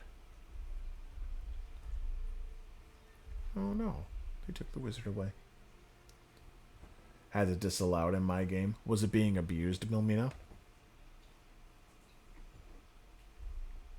Because there are plenty of times where something like that will be not necessarily abused, but it'll be taken advantage of, and it'll unbalance the game a little bit. Oh, okay. So everybody was... It was just constantly a game of, okay, well, let's flank around this person, then let's flank around that person. And yeah, I can see where that would get a little stagnant. I was just hunted from beneath the couch. Yep. I don't know by whom. It doesn't matter. They get to add sneak attack damage to it. They sure do. It was a surprise attack for sure. Absolutely. One of the main things that I also want to talk about, and we didn't get into it because we didn't make a spellcaster, is that in Dungeons and Dragons, well, I'll back up a little bit. In Baldur's Gate 3, when you are playing, you are able to... Let's see if I can do this.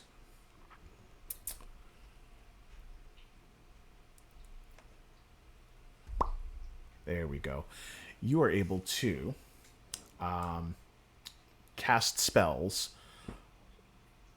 regardless of what's going on. So long as you have your action and you have your bonus action, you can cast the spells. It doesn't make a difference. In Dungeons and Dragons, it's not exactly like that. So you cannot cast 2 leveled spells on the same turn. Meaning, if you have an action where you cast Fireball, and then you have a bonus action where you want to cast, say, Shield of Faith. Let's take a look at the different spells I have available here on Rogar. Okay. So, combat opens up. We roll for initiative. I'm going to start off by casting Hex, because that's a bonus action. We have the little orange triangle to indicate that it's a bonus action. It's a level 1 spell. So I go ahead and I fling it. I let that Hex fly. Now I can go ahead and I can follow up with, let's say, a Magic Missile. Okay, I'm not going to use Eldritch Blast, and I'm going to tell you why in a second. Even though, yes, I know I would normally cast Eldritch Blast. Bear with me. I promise this is going somewhere. Or... Even better, okay? So I'm going to cast a Hex, okay? It's a leveled spell, and I am going to choose to give whoever I Hex disadvantage on their dexterity saving throws, okay? So that troll, I'm going to put my Hex on them. They're going to have disadvantage on dexterity throws. Now... I'm going to go ahead and I'm going to fling a fireball. So you throw a fireball, everybody in that area has to make a dexterity saving throw in order to determine whether they take full damage or half damage. Now, if they have disadvantage, they're going to roll 2d20 and they're going to take the lower of the two numbers. Now, in Baldur's Gate 3, you can do that. And I haven't yet. And I'm ashamed of myself. So that's something I'm probably going to do at some point in the very near future. I'm not going to lie. Because I don't use my bonus actions a whole heck of a lot. I just go in and I just start flinging Eldritch Blast all over the place. But... Oh, excuse me. But in Dungeons & Dragons... You can't do that. The rules specifically dictate that you cannot cast two leveled spells on the same turn. However, if you want to, say, if you want to cast Hex and you want to give them disadvantage on strength saving throws... Oops, sorry. No, it's okay. If you want to give them disadvantage on strength saving throws, so that way when you shoot them with Eldritch Blast, which is a cantrip, and you can do that,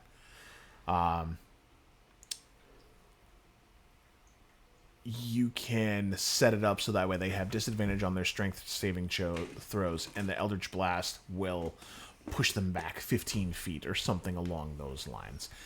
In D&D, the only way that you can expend two spells on the same turn is if one of them is a cantrip. A cantrip is essentially a level 0 spell. It's a free spell. It doesn't cost you really any resources. And you can just let it fly.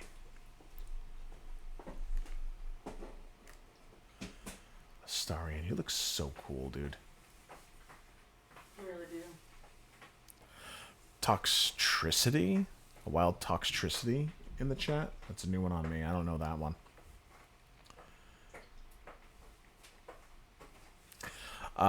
So you guys might have noticed that my rogue that I have in the party, I actually multi-classed with something that's called a Ranger Gloomstalker.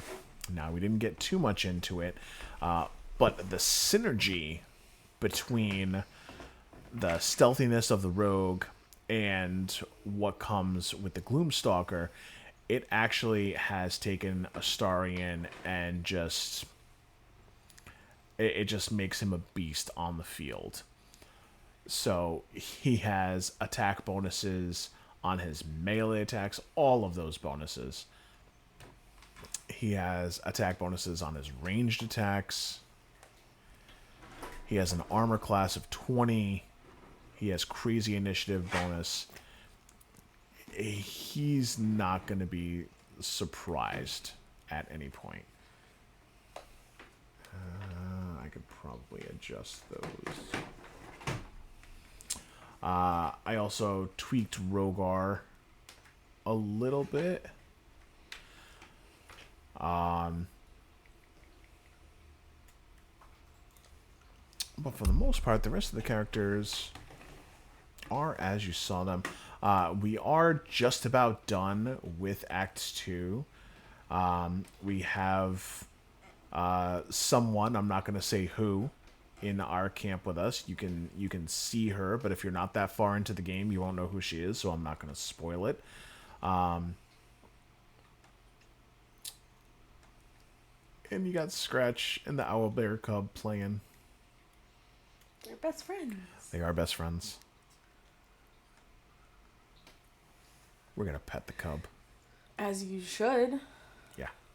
Everyone rests. You actually get an achievement if you get an interaction. You never get the Owlbear Cub. So I got the Owlbear Cub by going into a cave in Act 1. And the Owlbear mother... What's the order that I got into this section? Yeah, and the mother was still alive. And I was starting to get out of the cave. And the mother had kind of given me a warning and said, hey, just kind of keep your distance. And I passed the animal handling check and everything was fine. And And then just out of nowhere, what ended up happening is I guess I had moved too close as I was getting ready to leave, and the mom initiated combat. So I was like, oh crap, I don't want to have to kill this owlbear, but I'm gonna if I have to. And so I did. And I won. The owlbear cub, on the other hand,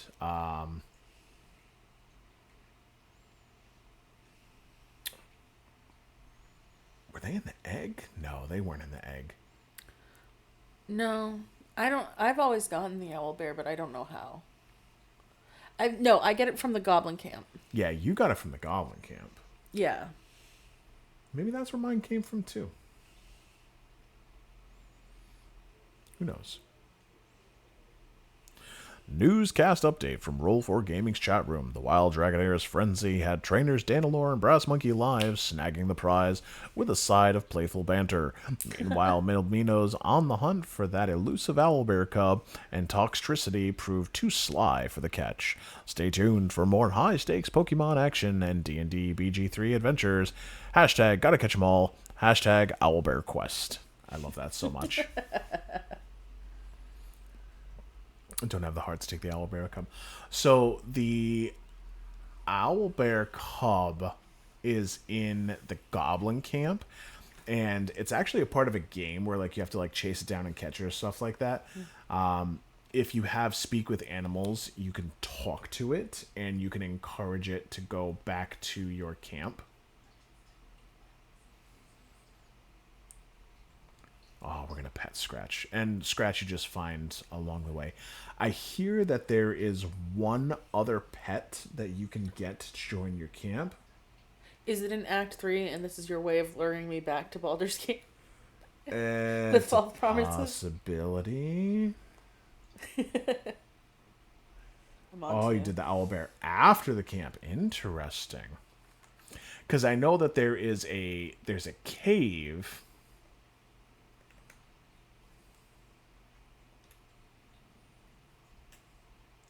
As soon as you initiate the throw action, Scratch is right there. Oh, yeah. And they changed the mechanics that he will fetch whatever you throw. That's cool. I didn't know about that. Yeah. So we're going to throw his ball. Ball's displaced for some reason. And then he's going to bring it back. Good job, buddy. Yep, even Karlach's head. You can throw a head and it'll retrieve it. Which, by the way, if you're watching somebody, look at that, look at the dancing. She's so cute. She's always dancing. If you are watching somebody play Baldur's Gate 3, or if you yourself are playing Baldur's Gate 3, and your will does not have... Where is he? You know, I never ever want to talk to the guy, but every now and again I just kind of want to like look his gear over, level him up and stuff like that, and I could never find the damn dude. Okay. So that's Astarion. That's Gale. That's Shadowheart. That's Bay. There he is, Karlach. So you see, next to Bay. Interesting. You see those things coming out of his head? If you're playing a Baldur's Gate 3 game, or if you're watching somebody playing a Baldur's Gate 3 game, and they're late in the game, and he doesn't have those two particular things coming out of his head, leave. Leave. You don't need that kind of negativity in your life. And if you know, you know. I know. I know you know. It was a really dark time for me. It really was. And this is a newer character who I was kind of messing around with having in my party, but I decided I don't like her in the party.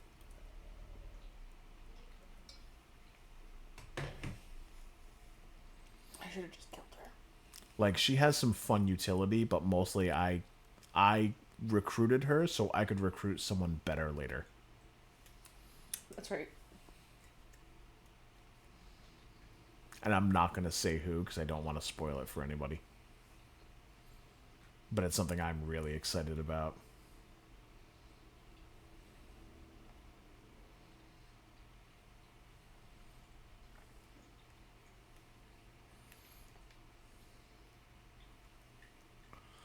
What do we have for quest? I don't even know what we have for quest.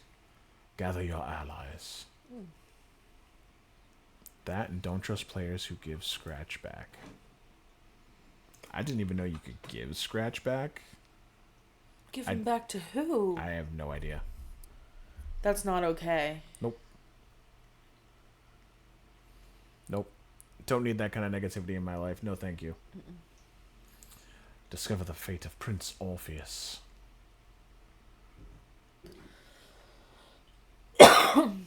The post office, you abuse dogs.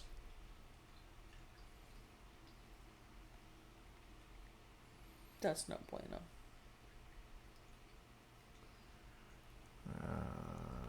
Scrimming's like humiliating. Daughter of Darkness. Oh, we're not going to go over that because that's going to be kind of spoilery stuff. Look at all those quests. Look at all those chickens. Look at all those chickens. I can do this better. So I do believe that there is going to be a there it is. Fantastic. It did go through okay. Most of the quests that we have at this point are travel to Baldur's Gate.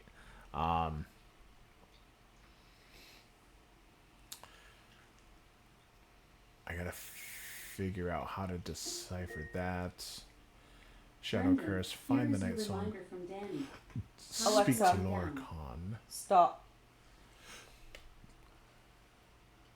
Yeah, speak to the wizard in Baldur's Gate. Help the spirit of the amulet, which I believe. Oh, Open Hand Temple. Grand Duke, Baldur's Gate. Help Kithrak Voss on the way to Baldur's Gate. So we're at the point. Alexa, I am your father. No! That's not true. That's impossible. Thank you, Brass Monkey.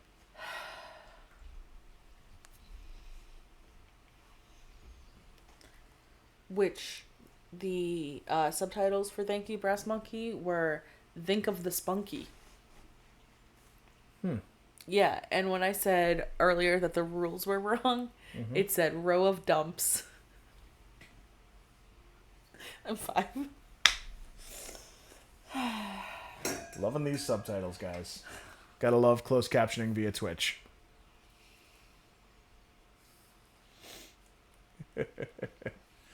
So I think the next time that we pull this up, guys, we're going to be well on our way to Baldur's Gate.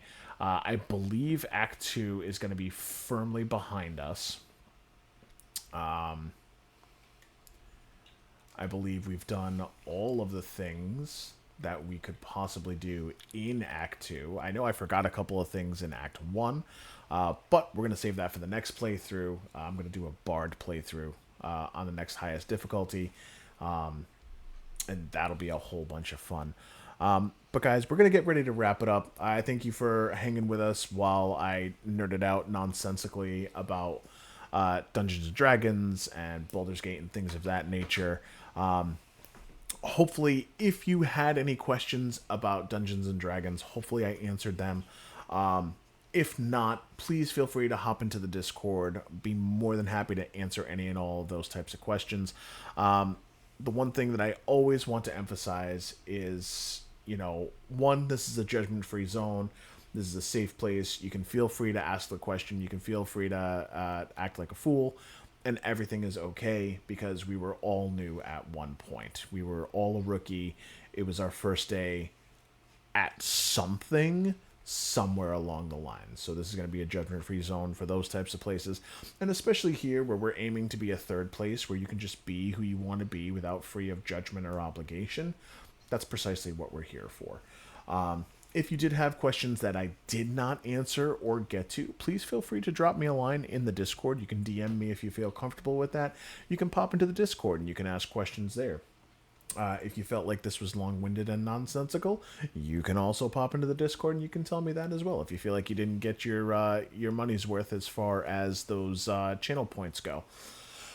We will have new dueling channel community goals coming up.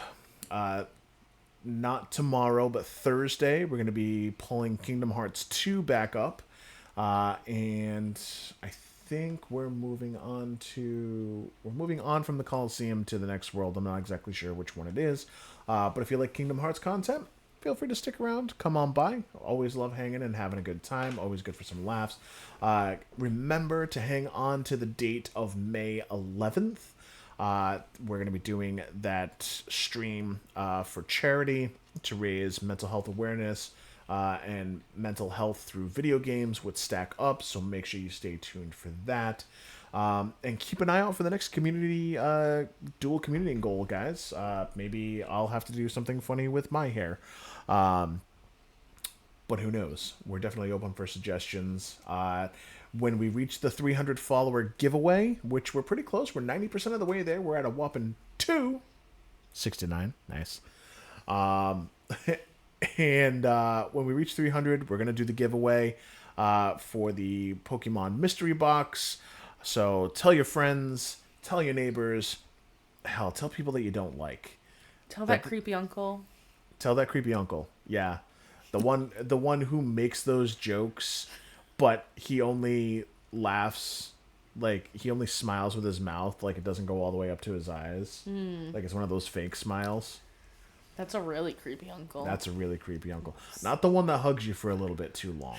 That's the one I meant. Yeah, because we stay away from that uncle because that's a bad person. But the one whose eyes don't smile is the good guy? Because they're at a distance. There is a Cottony in the chat for anybody who wants to try to grab one real quick before we close out for the night. We are going to raid as we normally do. We are going to attempt to raid out to someone who will actually be streaming for a little bit. I'm like that one. You know what?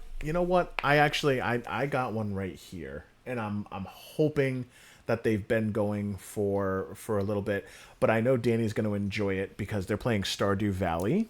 So That's for my any of you new guys addiction. who like the cozy games, we are going to be raiding out to the Sloppy Poppy 51. He is a buddy that I actually met through our good homie Lipovich and Etche the Wastelander, Mad Morky, all those cool dudes over there.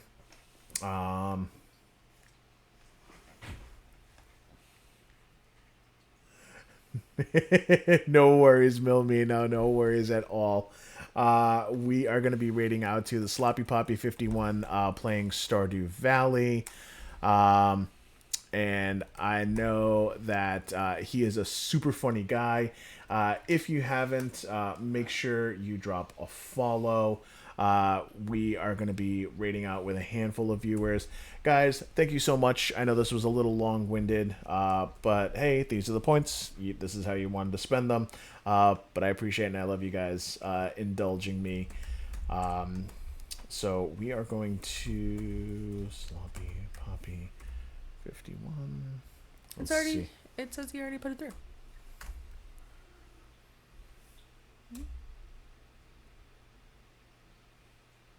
But I wanted that to be on there. That's Ah. a FrostyBot tool. So thank you so much, guys. We love you so very much. And remember, even when it's Tuesday instead of Monday and we're getting ready to raid out to somebody that you may or may not have seen before, just keep rolling. We love you guys very much. Stick with us, and we will see you hopefully on Thursday. Love you guys.